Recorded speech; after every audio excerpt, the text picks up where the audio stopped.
رب اشرح لي صدري ويسر لي أمري واحلل عقدة من لساني يفقه قولي رب اشرح لي صدري ويسر لي أمري واحلل عقدة من لساني يفقه قولي. محترم حاضرین، اللہ رب العالمین نے قرآن کریم کی اس آیت کے اندر بڑا ہی واضح پیغام دیا ہے۔ اللہ تعالیٰ نے کہا کہ وَمَن يُشَاقِقِ الرَّسُولَ مِن بَعْدِ مَا تَبَيَّنَ لَهُ الْهُدَىٰ، کہ ہدایت کے آ جانے کے بعد، رہنمائی مل جانے کے بعد، وَمَن يَتَّبِعْ غَيْرَ سَبِيلِ الْمُؤْمِنِينَ وَمَن يُشَاقِقِ الرَّسُولَ مِن بَعْدِ مَا تَبَيَّنَ الْهُدَىٰ، رسول کی مخالفت کرے انسان اور مسلمانوں کا جو طریقہ ہے اس طریقے سے وہ انحراف کر جائے، وَيَتَّبِعْ غَيْرَ سَبِيلِ الْمُؤْمِنِينَ نُوَلِّهِ مَا تَوَلَّىٰ وَنُصْلِهِ جَهَنَّمَ، تو وہ جدھر وہ پھرتا ہے ہم اس کو ادھر ہی موڑ دیتے ہیں، وَنُصْلِهِ جَهَنَّمَ، اور ہم اسے جہنم کی آگ میں جلائیں گے، وَسَاءَتْ مَصِيرًا، اور یہ بہت ہی برا ٹھکانہ ہے۔ اللہ رب العالمین نے اس آیت میں بڑا ہی اہم پیغام دیا ہے کہ ایک مسلمان کی جو شناخت ہے، جو پہچان ہے، وہ اتباع رسول ہے۔ اللہ کے نبی صلی اللہ علیہ وسلم کی باتوں پر کو سننا، اس پر عمل کرنا، اس کے مطابق زندگی گزارنا، یہ ہم سب کی بنیادی ذمہ داری ہے۔ اس کو آپ اللہ رب العالمین نے کہا کہ یہی ہدایت ہے۔ ہدایت کیا ہے؟ کہ آپ صلی اللہ علیہ وسلم کی بات مانی جائے، آپ صلی اللہ علیہ وسلم کے طریقے پر چلا جائے، آپ صلی اللہ علیہ وسلم کے طریقے کی طرف دعوت دی جائے، یہی ہدایت ہے۔ تو ہدایت سے انحراف کا مطلب یہ ہے کہ آپ رسول کے طریقے کو نہیں مانتے ہیں۔ ہدایت سے انحراف کا یہ مطلب ہے کہ آپ رسول کی باتوں پر عمل نہیں کرتے ہیں۔ ہدایت سے انحراف کا یہ مطلب ہے کہ آپ رسول کی باتوں کی طرف لوگوں کو نہیں بلاتے ہیں، اور یہی شقاق ہے۔ وَمَن يُشَاقِقِ الرَّسُولَ مِن بَعْدِ مَا تَبَيَّنَ لَهُ الْهُدَىٰ وَيَتَّبِعْ غَيْرَ سَبِيلِ الْمُؤْمِنِينَ، اور جو بھی شخص رسول کی مخالفت کرتا ہے، جو بھی شخص رسول کی باتوں کو نہیں مانتا ہے، تو وہ کیا کرتا ہے؟ غیر سبیل المؤمنین، مسلمانوں کا جو طریقہ ہوتا ہے، جو روش ہوتی ہے، آپ صلی اللہ علیہ وسلم کی جو متبعین ہیں ان کے طریقے سے بھی وہ انحراف کر جاتا ہے۔ نُوَلِّهِ مَا تَوَلَّىٰ وَنُصْلِهِ جَهَنَّمَ، اللہ تعالیٰ نے کہا کہ وہ جدھر پھرتا ہے ہم اس کو ادھر ہی پھیر دیتے ہیں اور ان کو آگ میں جلائیں گے، اور یہ بہت برا ٹھکانہ ہے۔ تو آپ دیکھیں اللہ کے رسول صلی اللہ علیہ وسلم کے صحابہ جو تھے وہ دین کے مسائل میں ہر حال میں رسول اکرم صلی اللہ علیہ وسلم کی تعلیمات کو مقدم رکھتے تھے، رسول اکرم صلی اللہ علیہ وسلم کی تعلیمات کو مقدم رکھتے تھے۔ کبھی بھی ایسا نہیں ہوا کہ انہوں نے ذاتی مسئلے کی بنیاد پر دین سے انحراف کیا ہو، ذاتی مسئلے کی بنیاد پر دین سے انحراف کیا ہو۔ اور مسلمانوں میں جو باہمی اتفاق اور اتحاد، یہ اسلامی اصول کی حیثیت رکھتی ہے نا، تو مسلمانوں میں جو باہمی اتفاق اور اتحاد کی بات ہے اس پر انہوں نے بہت زیادہ فوکس کیا ہے، اہمیت دی ہے، اور کبھی بھی اس کی خلاف ورزی نہیں کی ہے۔ حضرت معاویہ رضی اللہ تعالیٰ عنہ کے پاس کچھ یہود آئے اور انہوں نے کہا کہ یہ جو آپ کے مخالف پارٹی ہے، حضرت علی رضی اللہ تعالیٰ عنہ اور ان کے جو گروپس ہیں، اگر آپ کہیں تو ان کو جو ہے ان کو ہم پست کر دیں۔ تو حضرت معاویہ رضی اللہ تعالیٰ عنہ نے ان سے ایسے ہی برتاؤ کیا، ان کو ایسے ہی بھگایا جیسے کتوں کو بھگایا جاتا ہے۔ کہا کہ تم ان کی بات کرتے ہو، اگر ایسی کہیں نوبت آتی ہے تو تم مجھے جو ہے حضرت علی رضی اللہ تعالیٰ عنہ کے ساتھ پاؤ گے۔ کچھ اسی طرح کا معاملہ حضرت علی رضی اللہ تعالیٰ عنہ کے سامنے بھی ہوا کہ ان سے بھی کچھ لوگوں نے اس طریقے کی باتیں کہی، معاویہ کے خلاف باتیں کہی، اور مسلمانوں میں جو اتفاق اور اتحاد کی بات ہے اس کو توڑنے کی بات کہی. تو انہوں نے کہا کہ اگر ایسی بات ہوگی تو میں تو ان کے ساتھ ہوں، پھر تو تمہاری خیر نہیں ہے. تو مسلمانوں میں جو اتفاق اور اتحاد کی بات ہے اس کو صحابہ نے بڑی اہمیت دی ہے اور بہت اچھے سے اس کا نمونہ پیش کیا ہے، اس کو سجایا ہے، سنوارا ہے، بنایا ہے، اور ایک مثال پیش کی ہے کہ ہمارے جو اختلافات ہیں سیاسی یا ہمارے جو ذاتی مسئلے ہیں، دین کی نشر و اشاعت میں، دین کی دعوت و تبلیغ میں، اللہ کے نبی صلی اللہ علیہ وسلم یا اسلام کا کلمہ بلند کرنے میں کبھی بھی یہ حال نہیں ہونی چاہیے. ہمارے ذاتی اختلافات، ذاتی مسائل، ذاتی چیزیں، نقطہ نظر کا اختلاف یہ اپنی جگہ پر، لیکن ہم کبھی بھی یہ نہیں چاہیں گے کہ ہم رسول کی مخالفت کریں، مسلمانوں کا شیرازہ منتشر ہو جائے. یہ ان کا طریقہ نہیں تھا. محترم سامعین اکرام، یہ جو تقلید کا جو سلسلہ شروع ہوا 4 صدی کے بعد سے، جو تقلید کا ظہور ہوا، تو اس تقلید نے کہ جو بہت سارے مفاسد ہوئے، ان مفاسد میں سے ایک بہت بڑا مفسدت یہ بھی تھا، حرم کے اندر 4 مصلوں کا قیام. چھٹی تقریباً 656 ہجری کے اندر جو مصری جو سلاطین تھے، ان کے یہاں جو مختلف مذاہب کے ماننے والے تھے، ان کی بنیاد پر انہوں نے ہر علاقے میں ائمہ اربعہ کا جو طریقہ چلا رہا تھا، تو ائمہ اربعہ کے متعلق انہوں نے 4 جو ہے قاضی مقرر کر رکھے تھے. حنفیوں کے لیے حنفی قاضی، مالکیوں کے لیے مالکی قاضی، شافعیوں کے لیے شافعی قاضی، حنبلیوں کے لیے حنبلی قاضی، اس طریقے سے مقرر کر رکھا تھا. اور یہ سلسلہ جو ہے پھیلتا جا رہا تھا، یعنی افتراق اور انتشار کی اتنی زیادہ شدت ہو گئی تھی کہ لوگ اپنے مخالف مسلک کو برداشت کرنے کے لیے تیار نہیں تھے. یہ صورتحال پیدا ہو گئی تھی اس زمانے میں. جب پھر یہ، اور اس سے حرم بھی محفوظ نہیں رہا، دھیرے دھیرے یہ فتنہ بڑھتا رہا، حنفیوں اور شافعیوں کے بیچ جو تنازع تھا وہ بڑھتا رہا. اس کی وجہ سے بہت ساری جنگیں ہوئیں، خون بہے، اور مختلف جو ہے فتنے برپا ہوئے امت کے اندر، سب اس میں گرفتار ہو گئے. اس سے حرم بھی محفوظ نہیں رہا. 9ویں صدی کی ابتدا میں باقاعدہ ایک شخص جس کو اشر الملوک کہا جاتا ہے، فر ابن البلقوق نے باقاعدہ حرم میں 4 مصلے قائم کر دیے. بلکہ ابن جبیر رحمۃ اللہ علیہ جو اندلس کے تھے، انہوں نے ان کی جو رحلہ ابن جبیر ہے اس میں کہا کہ یہ تقریباً 5ویں 6 صدی کی بات ہے کہ بھئی میں حرم میں دیکھتا ہوں کہ 5 مصلے قائم ہیں. 4 مصلے تو یہ ائمہ اربعہ کے نام پر قائم کیے گئے تھے، اور ایک مصلہ وہ زیدیوں کا تھا، زیدیوں کا بھی وہاں پر مصلہ قائم تھا، اور وہ اپنے اپنے طور پر نماز پڑھتے تھے. اور نتیجہ کیا تھا کہ یہ ہردنگ بازی، شور شرابے، ہنگامے کی آماج گاہ بنا ہوا تھا حرم. تو یہ سلسلہ تھا، یہ ماحول تھا. اور پھر میں نے جیسے بتایا کہ 9ویں صدی کی عیسوی کے شروع میں باقاعدہ حرم میں 4 مصلے قائم کر دیے گئے، اور ہر آدمی اپنے مصلے اپنے امام کے پیچھے جو ہے نماز پڑھ رہا ہے. تو یہ سارے مسئلے تھے، یہ سارے فتنے تھے، اور یہ معمولی فتنہ نہیں تھا، بہت بڑا فتنہ تھا. آدمی نماز پڑھے تو کس کے پیچھے پڑھے، اتباع کرے تو کس کی اقتداء کرے، بات مانے تو کس کی بات مانے. دین کے مسائل، دین کی چیزیں، حتیٰ کہ نماز جیسی عظیم عبادت بھی یہ لوگوں کے لیے کھیل بن گیا تھا، تماشا بن گئی تھی. یہ حال ہو گیا تھا. تو جب آل سعود کی حکومت قائم ہوئی، جو 3 ٹرم میں آئی ہے، آل سعود کی جو 3 ٹرم میں جب حکومت آئی ہے، تو 1924 کے اندر ملک عبدالعزیز رحمۃ اللہ علیہ نے جب یہ دیکھا کہ لوگ اس طریقے کے لوگ ہیں اور جو ہے 4 مصلے قائم ہیں، تو انہوں نے اس سلسلے کو ختم کرنے کی ٹھانی.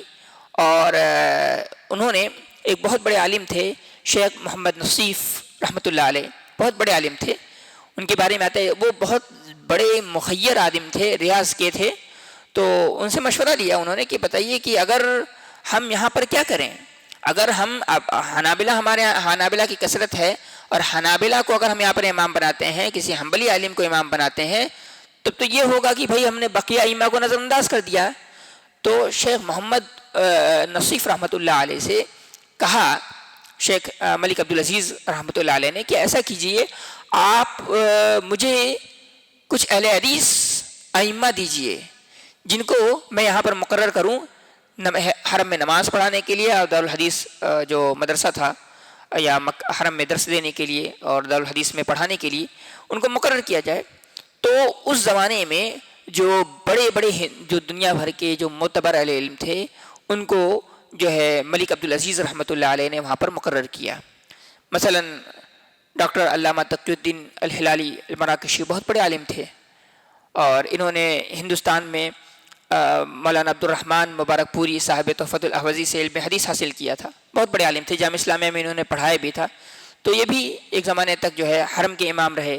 اسی طریقے سے عبداللہ مظہر الانصاری جو عبد الرحمن المظہر جو یہ انڈیا کے تھے, ہندوستان کے ہی, تو یہ بھی حرم کے امام بنے. اس کے علاوہ جیسے اس کے بعد محمد بن عبد الرزاق حمزہ وغیرہ ہیں اور المہیمین وغیرہ ہیں. پھر بعد میں یہ سلسلہ جو ہے السبیل وغیرہ کا دور شروع ہوتا ہے. تو کہنے کا مطلب یہ ہے کہ یہ اپنے آپ میں بہت بڑا فتنہ تھا اور اللہ رب العالمین نے آل سعود کو, خصوصاً ملک عبدالعزیز رحمۃ اللہ علیہ کو, یہ توفیق دی کہ حرم کے اندر یہ جو چار مصلی ائمہ کے نام پر قائم ہیں ان کو ختم کیا جائے, ان کو ختم کیا جائے. ظاہر ہے یہ چار ائمہ کے نام پر یہ جو 4 مصلی قائم کیے گئے تھے اس کا کوئی شرعی جواز نہیں تھا, کوئی شرعی جواز نہیں تھا, نہ کوئی اس کے پیچھے کوئی مصلحت تھی, بلکہ یہ امت میں انتشار اور افتراق کا ایک سمبل بن چکا تھا. تو اس کو ختم کرنا بھی بہت ضروری تھا اور یہ کوئی شرعی حکم بھی نہیں تھا. امام مالک رحمۃ اللہ علیہ فرماتے ہیں کل کلام یؤخذ ویترک الا قول النبی صلی اللہ علیہ وسلم, کہ ہر بات کو لیا بھی جا سکتا ہے اور چھوڑا بھی جا سکتا ہے سوائے نبی اکرم صلی اللہ علیہ وسلم کے.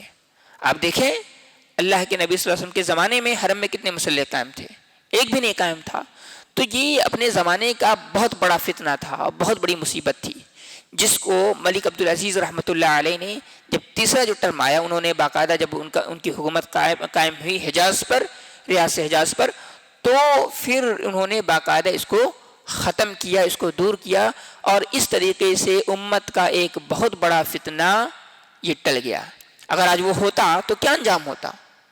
ظاہر ہے یہ حرم یہ اختلاف اور انتشار کا جو ہے مرکز بن جاتا, ہر شخص وہاں جا کر کے لڑائی جھگڑے کرتا اور دھکا مکی کرتا. تو یہ اللہ رب العالمین کا بہت بڑا کرم رہا اور آل سعود کی حکمرانی کے ثمرات میں سے ایک بہت بڑا ثمرہ ہمارے سامنے ہے کہ آج حرم جو ہے یہ امت کی وحدت, امت کی شیرازہ بندی کا ایک مرکز ہے. جو بھی شخص جاتا ہے ایک امام کے پیچھے نماز پڑھتا ہے, وہ ان کا مسلک نہیں پوچھتا, ان کا دین نہیں پوچھتا ہے, بلکہ جو بھی جاتا ہے وہ ایک امام کے پیچھے نماز پڑھتا ہے.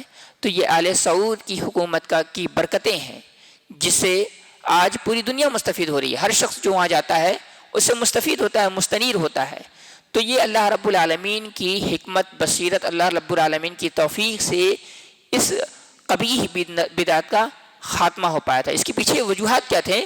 وجوہات یہی تقلید تھی, وجوہات یہی تقلید تھی جس کو ہم اور آپ آج تک جو ہے اپنے کاندھوں پر ڈھو کر لے کے چلے آ رہے ہیں.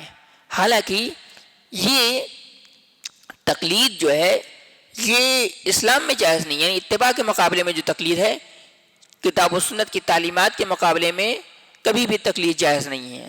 سارے اہل علم نے اس کی تردید کی ہے. امام شوکانی کی آپ رسائل دیکھیں, امام ابن قیم رحمۃ اللہ علیہ کی کتابیں آپ پڑھیں, دوسرے علماء کی کتابیں پڑھیں جو محققین ہیں, جو راسخین فی العلم ہیں, متمکن علماء ہیں, مقتدر علماء ہیں. جب آپ ان کی کتابیں پڑھیں گے تو سب لوگ تقلید کی مذمت کرتے ہیں اتباع کے مقابلے میں. اتباع کے مقابلے میں یہ جو تقلید کا فلسفہ گڑھا گیا ہے یہ اسلامی نہیں ہے, یہ غیر اسلامی ہے. یہ کفر بھی ہو سکتا ہے, یہ شرک بھی ہو سکتا ہے, یہ حرام بھی ہو سکتا ہے. تو تقلید کے مراتب ہوتے ہیں. تقلید جس قدر خراب ہوگی اسی اعتبار سے اس پر حکم مرتب ہوگا. اگر کسی حرام چیز میں ہم تقلید کر رہے ہیں تو تقلید کرنا بھی حرام ہوگا. شرکیات یا کفریات میں ہم تقلید کر رہے ہیں تو وہ بھی ناجائز اور حرام ہوگا. مثلا کوئی وحدت الوجود کا عقیدہ رکھے تقلید میں, اتباع میں, تو یہ غلط ہے. تو یہ ساری چیزیں ہیں. تو یہ آج یہ جو تقلید ہے یہ ہمارے لیے بہت بڑی مصیبت اور مشکل بن گئی ہے. ہماری ذمہ داری کیا ہے؟ ایک عام آدمی ہونے کی حیثیت سے ہماری ذمہ داری یہ ہے کہ ہم دیکھیں کہ کون کتاب و سنت پر زیادہ عامل ہے, کون کتاب و سنت کو سے زیادہ قریب ہے، کون کتاب و سنت کو زیادہ اچھی طریقے سے سمجھتا ہے، آپ ان کے طریقے کو پر چلیں، ان کی بات کو تسلیم کریں، ان سے علم کو لیں. اس طریقے سے یہ دین کا سلسلہ آگے بڑھے گا.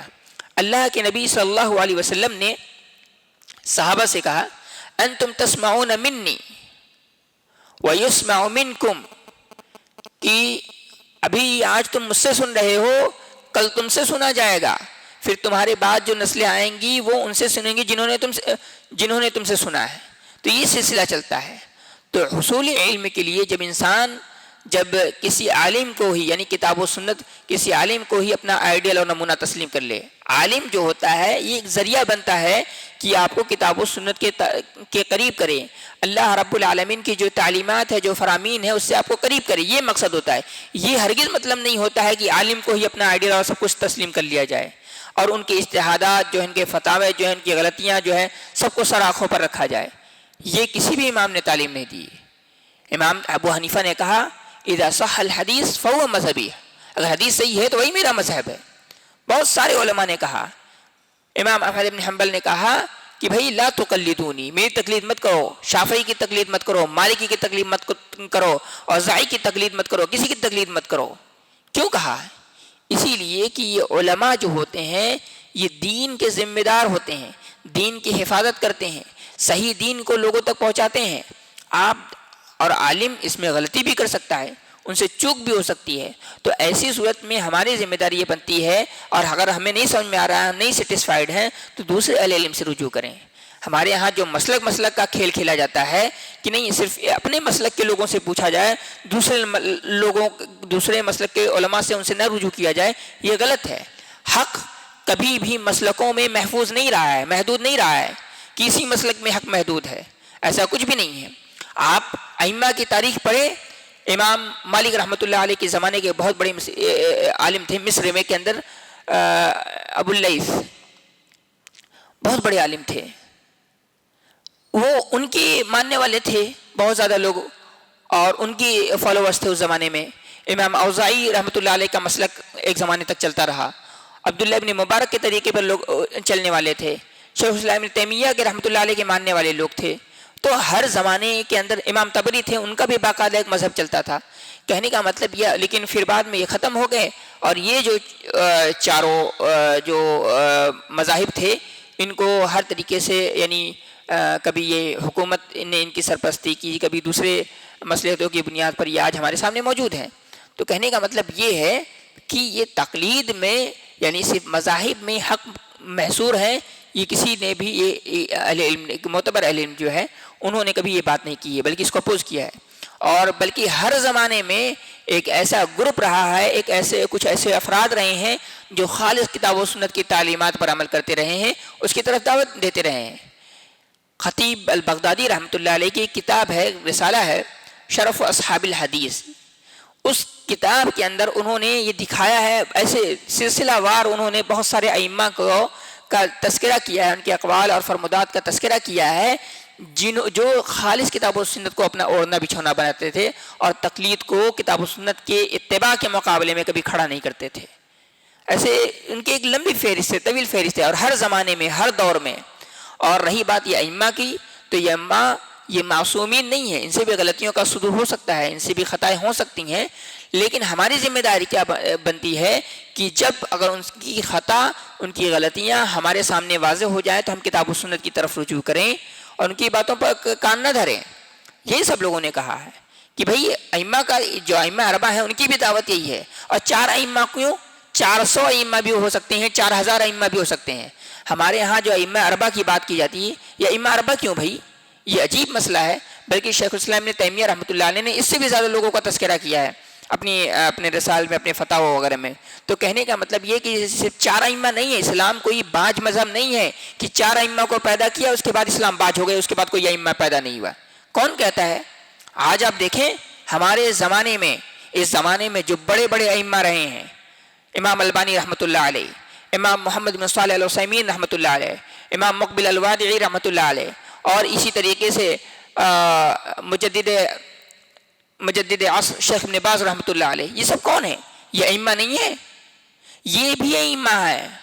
تو ہمارے یہاں جو محدود تصور ہے بس وہی امام ہے، اس کے علاوہ کوئی امام نہیں ہے، یہ غلط ہے، بلکہ ہر زمانے میں اللہ رب العالمین نے ائمہ کو پیدا کیا ہے، مجددین کو پیدا کیا ہے۔ یہ رسول کی حدیث کہتی ہے کہ من یجدد لہا دینہا، اللہ رب العالمین ہر زمانے میں ہر ایک صدی میں ایک ایسا عالم اتارتا ہے، دنیا میں بھیجتا ہے جو باقاعدہ دین کی نشر و اشاعت کرتا ہے، دین کی تجدید کرتا ہے، دین کی تبلیغ کرتا ہے، اور دین کو ایسے واضح کر دیتا ہے جیسے لگتا ہے کہ دین ابھی بھی اترا ہوا ہو۔ تو یہ جو جن ائمہ ثلاثہ کا تذکرہ کیا ہے یہ موجودہ دور کے ائمہ ہیں، موجودہ دور کے مجددین ہیں، ان کی باتوں کو سننا، ان کو عمل کرنا، ان کی اتباع کرنا ہماری ذمہ داری بنتی ہے۔ ہم اور آپ آج تک یہ جو 4 ائمہ کا وہ لے کر کے ڈھونڈتے چلے آ رہے ہیں، صرف 4 ائمہ کی بات ہونی چاہیے، یہ غلط ہے۔ ائمہ واقعی وہ قابل احترام ہیں، ان کا احترام ہونا چاہیے، ان کی باتیں کتاب و سنت کے موافق ہوں تو لی جانی چاہیے۔ کل عالم یؤخذ من قولہ ویترک، کہ ہر عالم کی بات کو لی جا سکتی ہے۔ امام مالک کہہ رہے ہیں سوائے اللہ کے نبی صلی اللہ علیہ وسلم کے، اللہ کے نبی صلی اللہ علیہ وسلم کی بات کو کبھی بھی نہیں چھوڑا جا سکتا ہے۔ یہ ہمارے ائمہ کی تعلیم رہی ہے، اور سارے ائمہ نے جتنے بھی ائمہ ہوئے ہر زمانے میں اسی بات کی تقریر کی ہے، اسی بات کی دعوت دی ہے۔ ہماری ذمہ داری کیا ہے؟ ہم اس پر عمل کریں۔ تو یہ جو 4 مصلے جو تھے نا حرم میں، یہ اسی تقلید کی وجہ سے تھی، ورنہ حرم میں کبھی بھی 4 مصلے نہ سلف میں نے کبھی اس کو ایکسیپٹ نہیں کیا ہے، اور نہ اللہ کے رسول کے زمانے میں نہ صحابہ کے زمانے میں اس کا وجود تھا۔ اللہ رب العالمین سے دعا ہے رب العالمین ہم تمام مسلمانوں کو اللہ کے نبی صلی اللہ علیہ وسلم کے طریقے پر چلنے والے علماء کی پیروی کرنے، ان کی باتوں کو سننے، اس پر عمل کرنے کی توفیق عطا فرمائے۔ آمین۔ وآخر دعوانا ان الحمد للہ رب العالمین۔